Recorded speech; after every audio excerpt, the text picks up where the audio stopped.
Tashmë është bërë zakon, kur politika e jashtme e Donald Trump lëviz ashpër, ai sulmon NATO-n dhe kritikon udhëheqësit aleat, shpesh konkretisht presidentin francez Emmanuel Macron. Këto fakte të vazhdueshme e tundojnë Evropën të mendojë për sigurinë e saj, në mendjet e atyre më të vegjëlve, madje edhe parapranisë së Shteteve të Bashkuara, sapo Shtetet e Bashkuara të humbasin pozicionin e tyre në aleancë.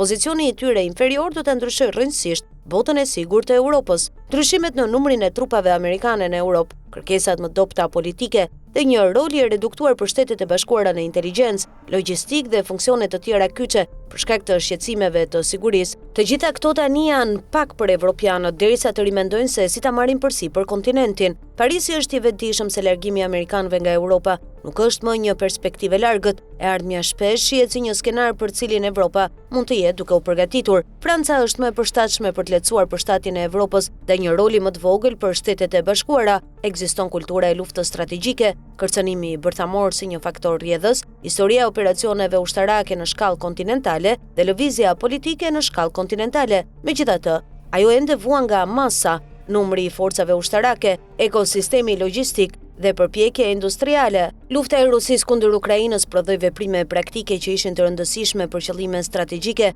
pra në të ardhmen e afërt. Gjëja më e rëndësishme do të jetë gatishmëria strategjike e Francës në letër, dhe ata që mund të ndihmojnë në krijimin e sistemit evropian do të jenë mjaftueshëm të fortë për të siguruar restaurimin e Ukrainës, për të larguar Rusin dhe për të shmangur rritjen më të gjerë midis rolit aktual më të vogël të Shteteve të Bashkuara dhe gatishmërisë ende të kufizuar të Europës.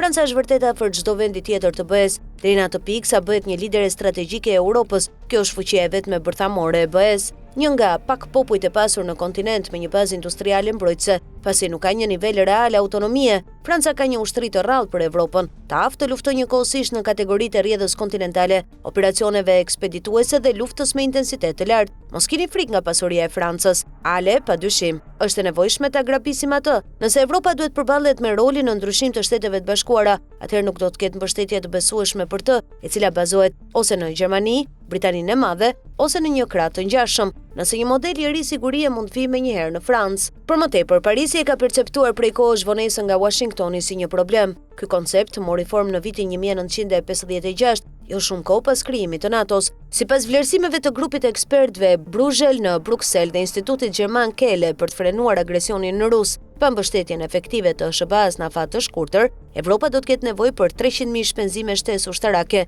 që është 250 miliardë euro më shumë se shpenzimet aktuale të mbrojtjes. Në praktikë, kjo do të thotë formimi afërsisht i 50 brigadave të reja. Dallimi nuk është vetëm tek burimet njerëzore dhe parat. Midis pamjes së ushtarëve në letër dhe ndërtesës, ne do t'i transformojmë njëherë ata në një forcë luftarake të besueshme dhe të integruar. Rinovimi është i pjesshëm, por jo i gjithi. Një nga sfidat me të cilat mund të përballet Evropa është dështimi i projektit të sistemit të ajrit të luftimit të ardhshëm. Ai u lançua në vitin 2017 si projekti kryesor franko-gjerman për autonominë strategjike evropiane. Një brez i ri avionësh luftarak ishte gati të krijojë, duke zëvendësuar menjëherë ngërçin afatgjatë të sistemeve amerikane. Në vend të rezultatit që shpresoi, kjo shkaktoi një numër të vogël problemesh. Pozicionet e Francës dhe Gjermanisë ndryshuan, ciklet e blerjeve u bën të pasinkronizuara dhe mbinatyrshmëria industriale doli më e fortë se retorika politike. Në ditët e sotme, ushqyerja për autonominë e pavarur të Evropës po bëhet edhe më e rëndësishme. Lufta e Trump kundër Iranit ka treguar qartë se sa të brisht janë këto transportues transatlantik. Fuqitë evropiane nuk e donin këto luftë.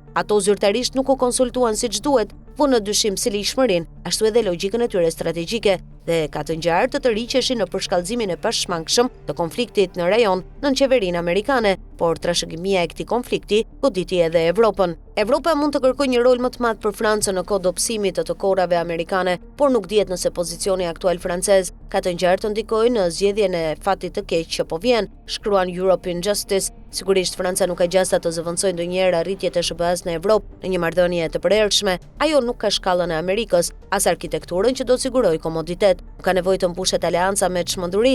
Nga ana tjetër, nuk është i vetmi roli i rëndësishëm gjatë periudhës që po fillon menjëherë. Franca do të humbas një nga fuqitë e pakta evropiane që janë të gatshme të ndajnë autoritetin ushtarak me një iniciativë strategjike. Dhe në epokën e të rinjve më pak të rëndësishëm në Shtetet e Bashkuara, kjo i jep Parisit një rol që çdo kryeqytet tjetër evropian nuk mund ta përsërisë, jo rolin e zëvendësimit të Washingtonit, por rolin e një fuqie që do ta shtyjë Evropën drejt pozicioneve më të favorshme ushtarake dhe politike.